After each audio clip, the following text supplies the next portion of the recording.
படம் சூப்பரா இருக்கு. ஃபேமிலி ஆடியன்ஸ்க்கு ரொம்ப கனெக்ட் ஆகுது ப்ரோ. எமோஷனலா ரொம்ப கனெக்ட் ஆகுது. சசிகுமார் சூப்பரா ஆக்டிங் பண்ணியிருக்காரு. எமோஷனல் பல்ஸ் அவங்களுக்கு தெரியுது. மூவி வந்து மோஸ்டா ட்ராமாட்டிக்கா இருக்கு.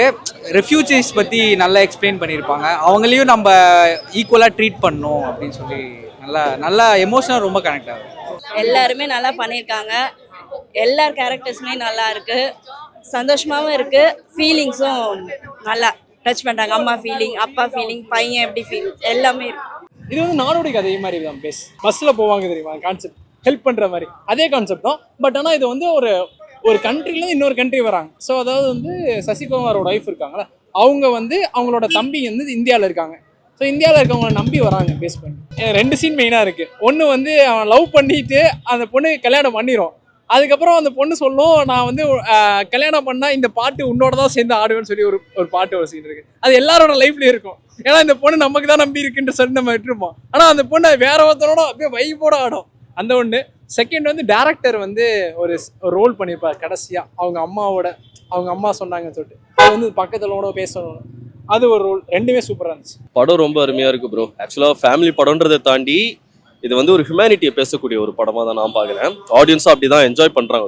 சீன் வந்து தேட்டர் தெரிக்குது. ஆக்சுவலாக டைரக்டர் வந்து அவருடைய பாட்டு பயங்கரமாகவே ப்ளே பண்ணியிருக்காரு. 100% கொடுத்துருக்காங்க எல்லாருமே. ஆக்டர்ஸாக இருக்கட்டும் சரி, டெக்னீஷியன்ஸாக இருக்கட்டும் சரி, ஒரு லேக் பார்க்க முடியாது. அவ்வளோ நீட் அண்ட் க்ளீனாக இருக்குது படம். இன்னொரு விஷயம் என்னன்னா, இந்த படம் வந்து என்னை பொறுத்த வரையில தமிழ்னு இருக்கிற வரைக்கும் அந்த படம் வாழ்ந்துட்டு இருக்கோம் ப்ரோ. அப்படி ஒரு படமான நான் படமாக பார்க்குறேன். எல்லாருமே கண்டிப்பாக தமிழர்கள்னு சொல்லலை, மனிதர்களாக இருக்கக்கூடிய எல்லாருமே இந்த படத்தை பார்க்கணும். இன்க்ளூடிங் பெட் அனிமல்ஸ்லாம் கூட படத்தில் வாழ்ந்துருக்கு. அது படம் பார்க்குறவங்களுக்கு அந்த விஷயம் தெரியும். மிஸ் பண்ணிடாதீங்க யாராக இருந்தாலும். எல்லாருக்குமான படம் இது. யங்ஸ்டர்ஸு, சில்ட்ரன்ஸு, ஃபேமிலி எல்லாருமே பார்க்கலாம், வயசானவங்க. இன்னொன்று இந்த டைரக்டர் வந்து எங்களுடைய ஃப்ரெண்டு தான், காலேஜ் மேட்டு.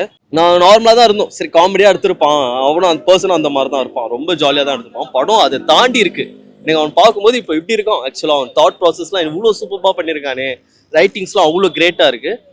ஜெயிச்சிட்டான். படம் வந்து அதான் மக்கள் கிட்ட தான் அதுக்கப்புறம் இருக்கு. மக்கள் இந்த படத்தை கண்டிப்பா வெற்றி அடைய வைக்கணும். After a long time we saw a good movie based on true relationship. இப்பலாம் யாருமே ஹானஸ்டா இருக்கிறது இல்ல, நெய்பர்ஸ்லாம் கேர் பண்றதே இல்ல. But we will encourage whoever coming to Tamil Nadu, we will support them always. Comedy emotion ரெண்டுமே நல்லா பண்ணியிருந்தான். எப்பயுமே என்னை பொறுத்த வரைக்கும் எந்த படத்துல எமோஷன் ஒர்க் ஆகுதோ அந்த படம் ஆடியன்ஸ்க்கு ஒர்க் ஆகிடும். அந்த வகையில் இந்த படம் எமோஷனலாக நல்லாவே பண்ணியிருக்கேன். மெயினான விஷயம் அப்படின்றது வந்து ஒரு பெயினை வந்து காமெடி கலந்த ஒரு விஷயமா சொல்லியிருக்கான். அதுக்கு அந்த கதைக்கு பின்னாடி இருக்க வழி வந்து டேரக்டருக்கு நல்லாவே தெரியும். அபிக்கு நல்லாவே தெரியும் அந்த அகதிங்கள கதையை. அதை வந்து ரொம்ப சிறப்பாக சொல்லியிருக்காங்க. அது ஒரு எப்படி சொல்கிறது, காமெடி கலந்து சொல்லியிருக்காங்க. பட் ஆனால் அதுக்கு பின்னாடி இருக்க ரியாலிட்டியில் இருக்க பெயின் வந்துன்றது ரொம்ப பெரிய விஷயம். அந்த மாதிரி அகதிகளில் இங்கே வந்து அவ்வளோ ஈஸியாக வாழ முடியாது அப்படின்ற ஒரு விஷயம். அவங்களும் தமிழர்கள் தான் இருந்தாலும், ஆனால் அவங்க நம்மள மாதிரி சுதந்திரம் அந்த ஒரு ஃப்ரீடமாக இருக்க முடியாது, எல்லாரோடையும் மிங்கிள் ஆக முடியாது. அதை வந்து அவன் ஃபர்ஸ்ட் படமாகவே எடுத்து பண்ணியிருக்கிறது எனக்கு வந்து ரொம்ப. அந்த குட்டி பையன் பண்ணியிருந்தான். ஆக்சுவலாக அவன் எக்ஸ்ட்ராடினரியாக பண்ணியிருந்தான். இந்த படத்தோட பெஸ்ட்டு அப்படின்னு பார்த்தோன்னா எனக்கு அவன் தான் தெரிஞ்சான். அதே மாதிரி சசி சார்ட்டையுமே நான் வந்து அது ஒரு டிஃப்ரெண்ட்டான ரோலாக அவருக்கு இது வரைக்கும் பண்ணும்போது ஒரு ஃபேமிலி மேனாக ஒரு டிஃப்ரெண்ட்டாக பார்த்தேன். லாங் பேக்காக ரொம்ப நாள் கழிச்சு வந்து சிம்ரான் மேம் வந்து ஒரு மெயின் லீடாக அப்படி பார்க்கும்போது அது ஒரு ரெஃப்ரெஷிங்காக இருந்துச்சு, நல்லா இருந்துச்சு எல்லாருமே. அதே மாதிரி அவுட் ஆஃப் த பாக்ஸ் எனக்கு அந்த அண்ணன் கேரக்டர் பண்ண யாரு, மூத்த பையன் பண்ண யாருன்னு தெரியல எனக்கு. ஆக்சுவலாக அவர் தெரியல. பட் ஆனால் அவருமே நல்லா ஹோல்ட் பண்ணியிருந்தாரு. அவர் ஸ்க்ரீன் ப்ரெசன்ஸ் எல்லாருமே ஆக்சுவலாக எல்லாருக்குமே ஈக்குவல் இம்பார்ட்டன்ஸ் இருக்க கதை தான் இது. ஆக்சுவலாக ஒரு 2 நிமிஷம் வந்தாலுமே அந்த ரோல் வந்து அவங்களுக்கான ஸ்க்ரீன் ஸ்பேஸ் இருக்கு.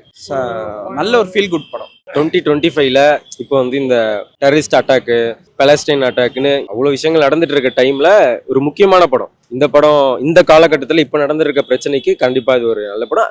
அது ஃபோர்ஸ் ஃபிட்டிங்கா அப்படின்னு இல்லாமல் குழந்தைங்கலேருந்து பெரியவங்களுக்கு எல்லாருக்கும் என்டர்டெய்னிங்காக பிடிக்கிற மாதிரி கண்டிப்பாக இருக்கிற ஒரு படம் தான். Must worth watch. காமெடிலாம் பயங்கர என்ஜாய் பண்ணோம். அது விஷயங்கள் அந்த முக்கியமாக ஒரு இந்த 2 ஹஸ்பண்ட் ஒய்ஃப் கேரக்டர் மாதிரி ஒரு வயசானவங்க ஒரு இது, அது ஒரு மாதிரி டச்சிங்காக இருந்துச்சு. லைஃப் கடைசியில் பிறந்து வாழ்ந்து அந்த எண்டுன்றது ஒரு விஷயம் ஒன்று இருக்கும். இந்த லைஃபோட கம்ப்ளீட்னஸ் மாதிரி ஒரு இது இருந்துச்சு. அது பயங்கரமாக இருந்துச்சு. அந்த சின்ன பையன் ரொம்ப சூப்பராக பண்ணியிருந்தான். மற்றவங்க யோகி பாபு இவங்கெல்லாம் பண்ணுவாங்கன்னு தெரியும். MS பாஸ்கர்லாம் பயங்கரமான ஒரு ஆக்டர், அவரு தெரியும் இவங்கெல்லாம் சூப்பராக பண்ணிடுவான். அந்த சின்ன பையன் அன்எக்ஸ்பெக்டடு அவன் ஸ்கோர் பண்ணுவான். அவனுக்கு ஒரு கைத்தட்டல் வந்து பிளாஸ்டாக இருந்துச்சு. ரொம்ப சூப்பராக இருந்துச்சு படம்.